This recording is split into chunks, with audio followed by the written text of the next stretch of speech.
রমজান মাস এলেই বাংলাদেশের গ্রামগঞ্জের বাজারে শুরু হয় ইফতারের বিশেষ আয়োজন। বিকেল গড়াতেই বাজারে জমে ওঠে ক্রেতাদের ভিড়।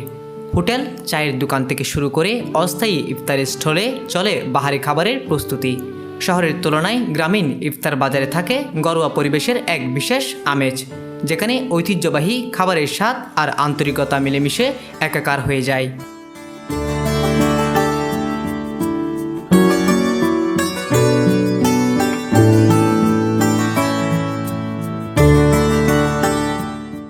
গ্রামে ইফতারের প্রস্তুতি শুরু হয় সকাল থেকেই। হোটেল ও খাবারের দোকানগুলোতে লেগে যায় কর্মচাঞ্চল্য।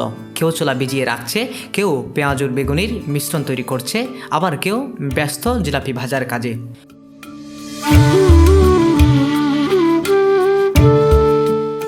রমজান উপলক্ষে অনেকে অস্থায়ীভাবে ইফতারের দোকান বসায়, যেখানে পাওয়া যায় ঘরের মতো স্বাদের খাবার।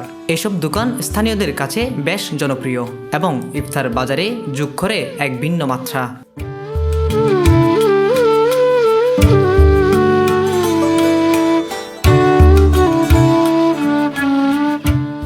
গ্রামগঞ্জের ইফতার বাজারে সবচেয়ে বেশি বিক্রি হয় ছোলা, পেঁয়াজু, বেগুনি, আলুর চপ, জিলাপি, রোল, বুন্দিয়া, মির্চি, ডালপুরি, সমোসা আর মুড়ি। বিশেষ করে মশলা ছোলার কদর সবচেয়ে বেশি। ভেজানো ছোলার সঙ্গে কাঁচামরিচ, পেঁয়াজ, ধনেপাতা আর লেবুর মিশ্রণে তৈরি এই পদটি রোজাদারদের প্রিয় তালিকার শীর্ষে।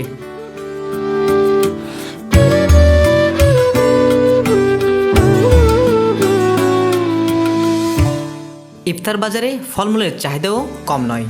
তরমুজ, বাঙ্গি, শশা, পেঁপে আর খেজুর থাকে বেশিরভাগ ক্রেতার কেনাকাটার তালিকায়। কিছু দোকানে পাওয়া যায় ঐতিহ্যবাহী দই, চিরা আর গরম চা, যা গ্রামের মানুষের ইফতার সংস্কৃতির অবিচ্ছেদ্য অংশ।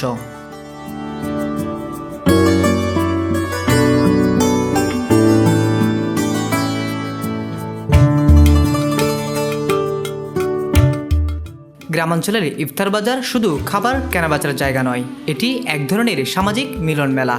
বিকেলের দিকে বাজার জুড়ে দোকানিদের ব্যস্ততা, ক্রেতাদের হাসি আড্ডা আর সুস্বাদু খাবারের মনোরম ঘ্রাণে তৈরি হয় উৎসবমুখর পরিবেশ।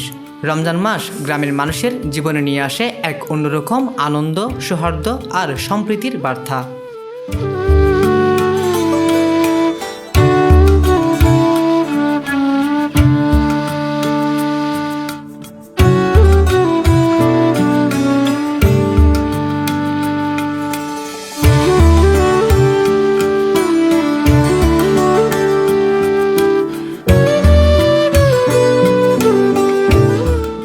আবরার মাহাতাব কুকন, কদরপুর টিভি।